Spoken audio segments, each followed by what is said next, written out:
자, 원래 이 본문이 어제 본문이에요. 어제 본문인데 전체 흐름을 좀 알기 위해서 좀 어제 본문을 오늘 걸로 좀 택했습니다. 1절 한번 보세요. 그들이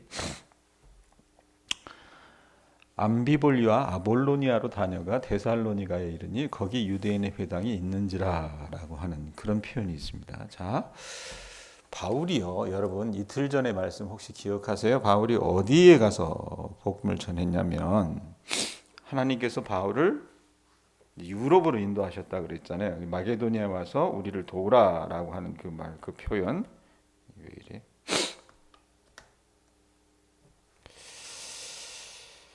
잠깐만요. 화면이 뜹니까? 자, 마게도니아 와서 우리를 도우라. 여기가 어디냐면은 유럽이에요. 유럽인데 특별히 여기가 어디냐면 그리스입니다. 그리스 땅입니다. 그리스 터키 땅이에요. 예? 근데 여기에서 바울이 사역을 하면서 어디에 가서 이제 교회를 개척을 했어요? 빌립보라고 하는 곳에 가서 교회를 개척했다는 말씀을 혹시 여러분들이 들은 것을 기억하시려나 모르겠어요. 그래서 빌립보에서 바울이 사역을 하죠. 사역을 해서 그곳에서 복음을 전하다가 어떻게 합니까? 고소를 당하잖아요. 예? 귀신 들린 여자 그 귀신 쫓아내 줬는데 그 여자 데리고 어떻게 해요? 장사하던 사람들이 손해 입은 것 같으니까 고소를 해가지고 감옥에 들어가서 실컷 두들겨 맞죠. 근데 하나님께서 어떻게 하세요? 그들이 거기서도 기도하면서 하나님을 찬양했을 때 이 옥문이 열리고 그들을 그 착고에서 노임받게 하는 역사를 경험하게 하시면서 이 감옥을 지켰던 간수를, 예? 이 간수를 어떻게 해요? 하나님께서 만나 주시고 바울이 복음을 전함으로 인해서 그거 어떻게 합니까? 그리스도를 영접을 하지 않습니까? 그래서 그 간수와 이 자주장사 루디아라고 하는 이 여자 둘이 창립 멤버가 돼서 이 고린도 교회를 설립을 해요.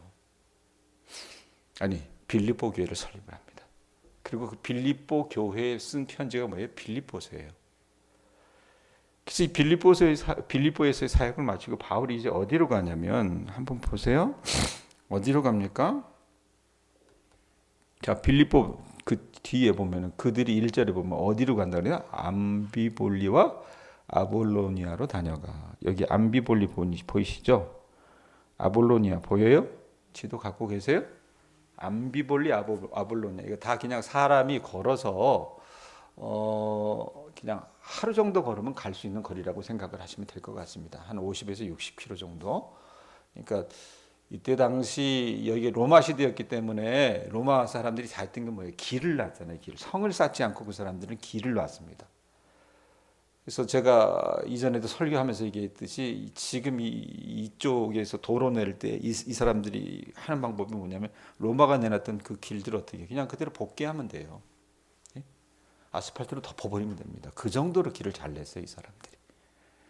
그래서 이제 우리식으로 얘기하면 무슨 뭐 대전 통영 고속도로 이런 식으로 낸 거예요. 그 길 따라 바울이 가는 겁니다.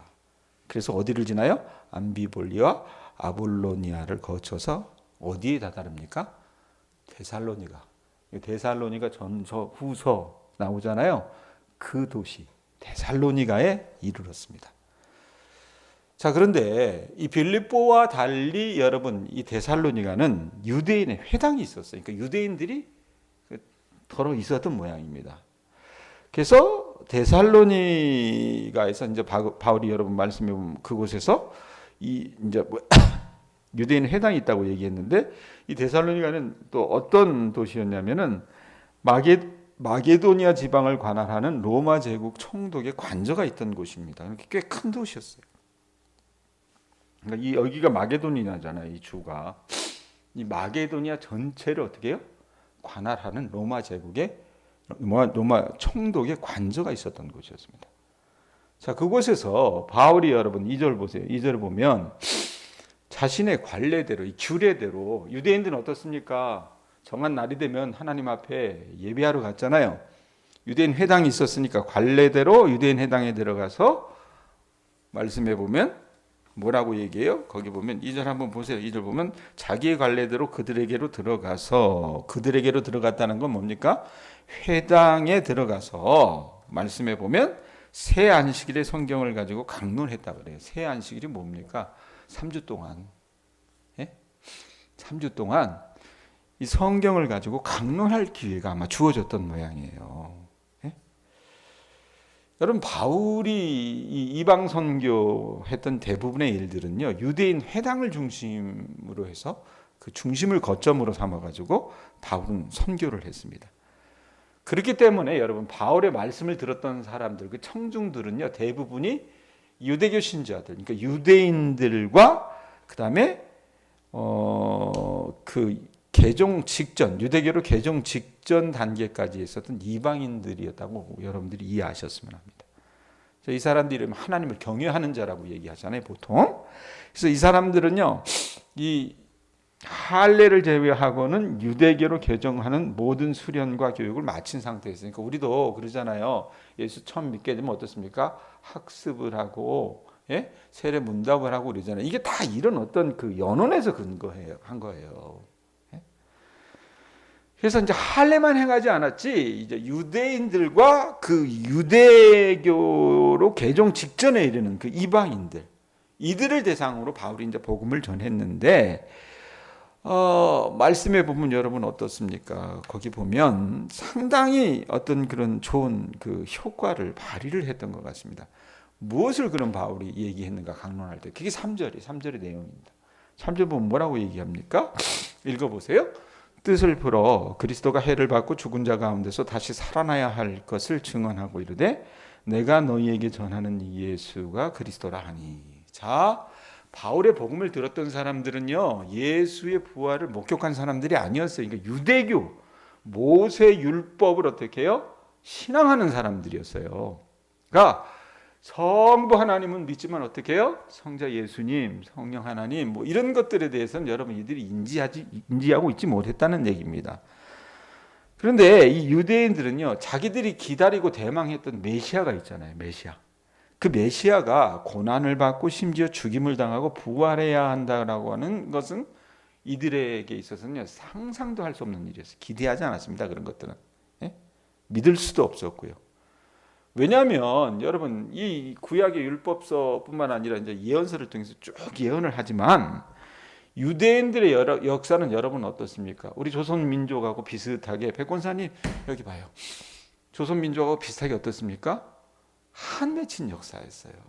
수백 년 동안 식민지 생활을 했기 때문에. 그래서 오욕도 많고 서러움도 많고 이랬던 족속이었기 때문에 그들로 하여금 이 영광스럽고 강력한 메시아 도래를 대망하도록 이 유대교 신앙이 어떻게 몰아갔다는 얘기입니다. 그러니까 우리를 구원할 메시아는 뭐예요? 그렇게 비참하게 죽어나가지 않아.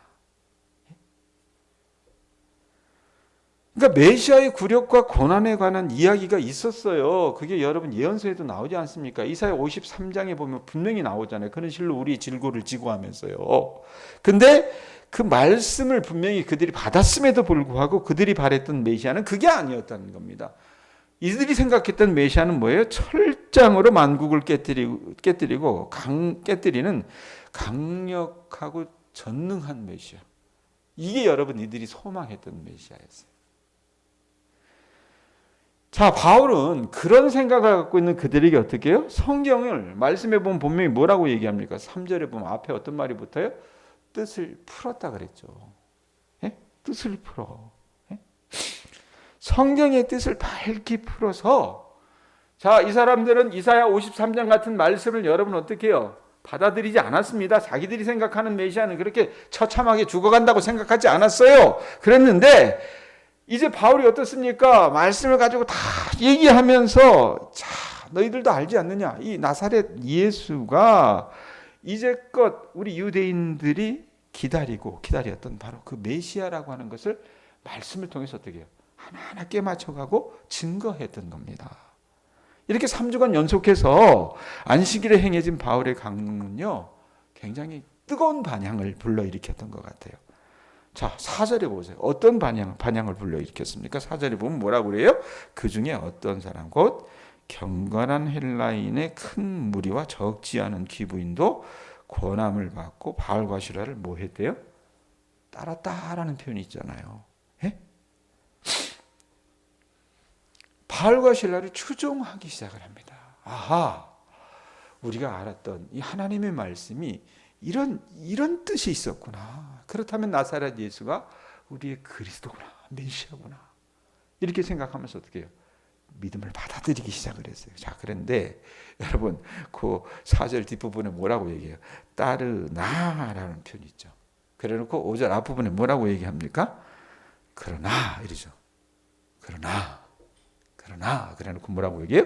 유대인들은 시기하여 저자의 어떤 불량한 사람들을 데리고 때를 지어 성을 소동하게 하여 야손의 집에 침입하여 그들을 백성에게 끌어내려고 찾았으나라는 표현이 있습니다. 하나님의 복음이 여러분 구원 어떤 복음은 순종과 믿음을 통해서 구원을 어떻게 해요? 창조하는 반면 반발과 저항도 불러일으켰던 겁니다.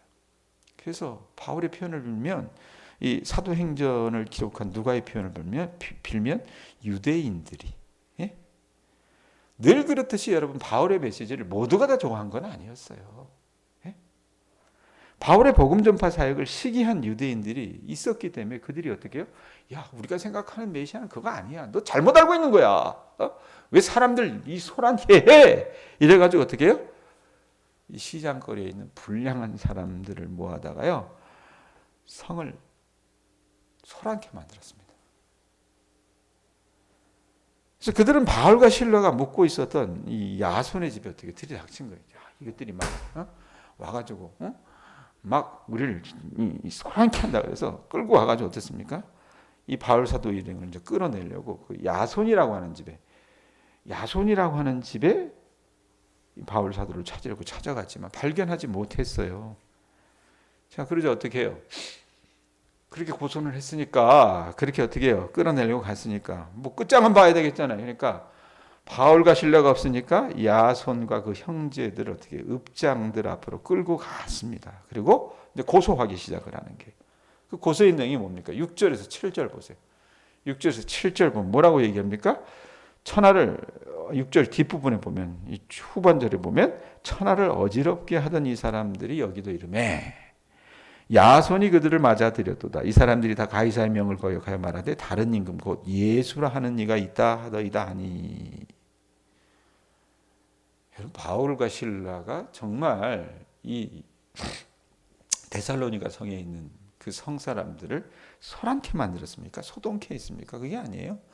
성을 소동케 한 사람들은 누굽니까? 지금 그 복음을 받아들이지 않은 유대인들이었습니다. 바울과 실라를 고소한 사람들인데 이 사람들이 어떻게 해요? 역으로 공격을 해요. 그래서 바울 일행이 이미 세상을 어지럽혔다고 고소를 한 거라 그 말입니다. 그러면서 여러분 적절한 거리를 대야 되잖아요. 이게 뭡니까? 우리 식으로 얘기하면 국가보안법 위반. 이러세요. 뭐라고 얘기하는 거예요? 예? 이 바울 일행이 가이사 로마의 황제의 칙령을 어기고 라이벌 관계에 있는 예수라고 하는 왕을 지지한다. 이러면서 어떻게 해요? 고소를 해버린 거예요. 예? 자, 그러면 이 얘기를 듣고 어떻게 해요? 읍장들이라고 써 있었잖아요. 그럼 이 사람들이 그 얘기를 듣고 여러분 판단을 잘해야 되잖아요. 근데 예나 지금이나 이 공무원은요 별반 다르지 않은 것 같아요. 이 사람들이 여러분 그저 어떻게 해요? 복지부동하고 자기들 직무를 유기를 해버립니다. 그래서 행정관들이 그러면 예수라는 그 라이벌 왕이 누구냐라고 만약에 여러분 묻기만 했어도 사건의 진상을 파악했을 텐데 이들은 그러지를 않았어요. 그래서 어떻게 합니까? 벌을 줘야 되잖아요. 두들겨 펴려고 그러는데 어떻게 해요? 바울이 없으니까 야손이 있으니까 야손을 두들겨 펼 수는 없지 않습니까? 그래서 보석금을 받고 이제 보석금을 부과하는 걸로 해서 일을 끝냈습니다. 자, 이걸로 이제 데살로니가라고 하는 지방에서의 바울의 사역은 끝이 나요. 자, 그런데 바울이 보기에 계속 남아 있어봤자 이게 득보다는 실이 많을 것 같았던 거예요. 또 적대가 더 심해지면 교회가 힘들어지잖아요. 게다가 이 데살로니가 교회가 어느 정도 이제 신자들이 교회를 설립을 했고 교회가 스스로 지탱해 나갈 만한 어떤 그런 힘들이 보였어요. 그래서 10절에 보면 뭐라고 얘기합니까? 이들이 어디로 보내요? 10절 읽어보세요. 읽습니다. 시작. 밤에 형제들이 곧 바울과 실라를 어디로 보냈어요? 베레아로 보내니 그들이 이르러 유대인의 회당에 들어가니라. 이 표현이 또 있어요. 자, 다시 보세요. 지도 보입니까? 자, 어디가 있었다 그랬어요? 데살로니가까지 가 있었다 그랬죠? 그러고 나서 밤에 형제들이 바울을 어디로 보냅니까? 베레아라고 하는 곳에 보냅니다. 이 베레아도 그냥 사람이 걸어서 갈 수 있는, 하루 정도 걸어서 갈 수 있는 한 50여 킬로 정도 되는 그런 곳이라고 생각을 하시면 될 것 같아요. 자, 그런데 이 데살로니가 교회 형제들이 바울과 실라를 이제 급하게 피신을 했던 거 봐요. 밤에 보냈다고 하니까. 근데 이 베레아가 데살로니가에서 52여 킬로가 아니네. 72킬로 정도 떨어진 거리는 소도시였다 그랬는데 이곳에서도 바울은 어떻게 해요? 회당을 중심으로 사역을 했어요. 데살로니가에서 했던 것처럼. 그래서 이방인과 유대인들이 모이는 회당을 거점으로 삼아서 이제 복음 선교 사역을 했는데 이 바울 일행이 채택한 복음 전파의 방법은 여러분 성경을 통해서 예수 그리스도가 어떻게 해요? 예수가 그리스도 메시아가 된다라고 하는 것을 말씀을 통해서 어떻게 뜻을 풀어 계속 증명을 했던 거예요. 자, 그런데 여러분 이 데살로니가에 있는 사람들하고 다르게 베레아 사람들은요 어떤 특징이 있었냐면 11절 보세요. 뭐라고 얘기합니까? 한번 읽어봅시다. 시작. 베레아에 있는 사람들은 데살로니가에 있는 사람들보다 뭐 했대요? 더 너그러워서 계속 읽으세요. 간절한 마음으로 말씀을 받고 이것이 그러한가 하여 날마다 성경을 상고했다라고 기록을 합니다.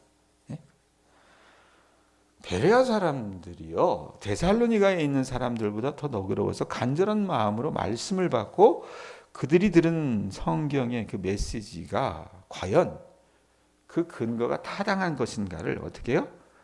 성경 말씀을 가지고 검증하려고 하는 태도를 여러분 이들이 갖고 있었습니다. 바울의 메시지를 여러분 무조건적으로 이 사람들이 아멘하고 명접하지는 않았지만 깨어있는 마음으로 날마다 바울의 입에서 떨어지는 놀라운 사실을 성경을 통해서 확실히 증명하고 싶어서 어떻게 해요? 성경을 공부했던 사람들입니다.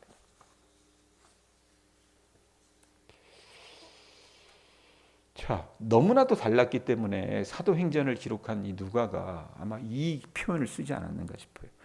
우리 교회 교우들이 저는 베레아 이 땅에 있는 교회처럼 너그러워서 간절한 마음으로 말씀을 받고 그것이 정말 그러한가요? 날마다 성경을 공부하는 사람들이 좀 됐으면 좋겠다는 생각이 좀 들어요. 제가 새벽에요. 제가 여러분들의 생각을 몰라요. 예?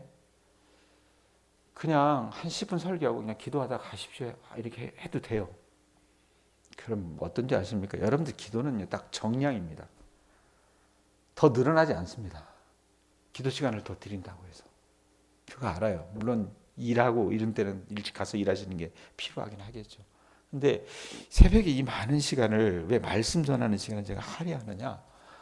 저는 우리 교회 교인들이 데살로니가 교인이 아니라 베레아 교인들처럼 되기를 바랍니다.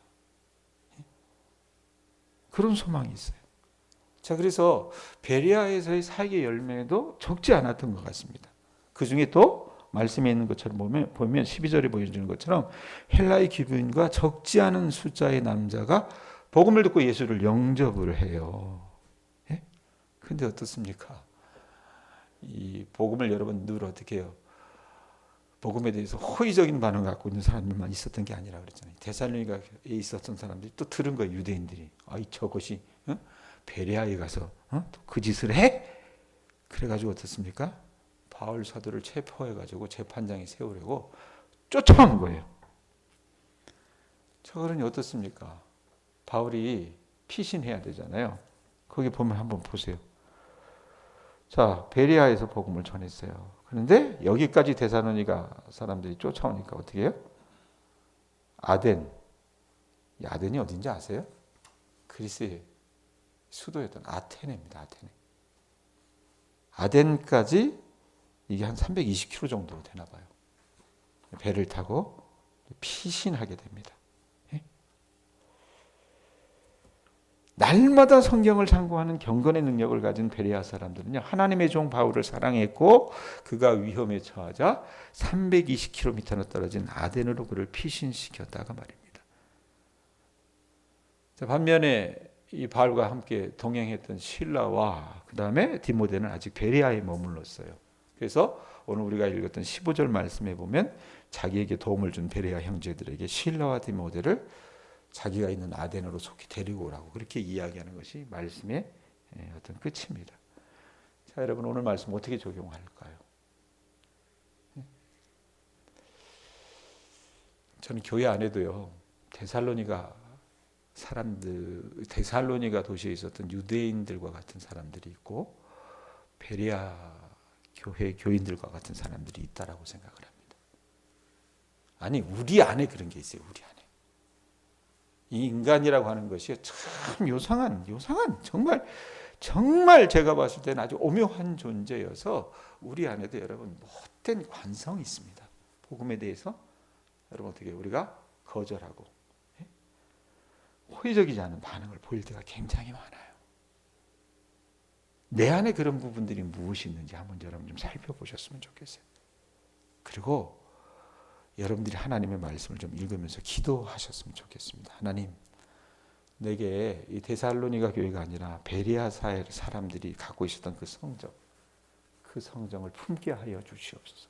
정말 너그러워서 간절한 마음으로 하나님의 말씀을 받고 이것이 정말 그러한가 하여 날마다 성경을 공부하고 연구하는 그런 거룩한 열심을 내 안에 품게 해달라고 기도하실 수 있는 주님의 자녀들 되실 수 있기를 바랍니다. 말씀을 제대로 듣는 사람이 순종해요. 아셨어요? 예? 목사 말 잘 들으라는 얘기가 아닙니다. 그래서 정말로 여러분 우리가 구원이라고 하는 것이 그냥 예수 믿고 천국 가는 것이 아니라 정말로 우리가 이 땅에 있으면서 예수를 알게 되면 어떻게 해요? 작은 예수처럼 살아가는 그런 모습들이 우리 교우들의 삶의 족적에서 보여지실 수 있기를 주님의 이름으로 축원드립니다. 또 하나 바울이 여러분 복음을 전할 때 무조건 호의적인 것이 아니었잖아요. 죽이려고 쫓아오는 사람들이 여러분 도심마다 있었습니다. 우리가 복음을 전할 때도 어떻게 해요? 아, 그래 나 교회 갈게. 목사가 하는 그 하나님의 말씀을 들어봐야 되겠어. 이렇게 말하는 사람은 아마 그렇게 말하지 않는 사람보다 훨씬 적을 것입니다. 여러분 그러함에도 불구하고 바울이 어떻게 해요? 하나님의 말씀을 담대히 증거했던 것처럼 여러분 주변에 하나님을 알지 못하는 사람들이 그 방해가 있다 하더라도 어떻게 해요? 주의 복음을 날마다 권하고 전하는데 힘쓰는 주님의 자녀들 되실 수 있기를 축원드립니다.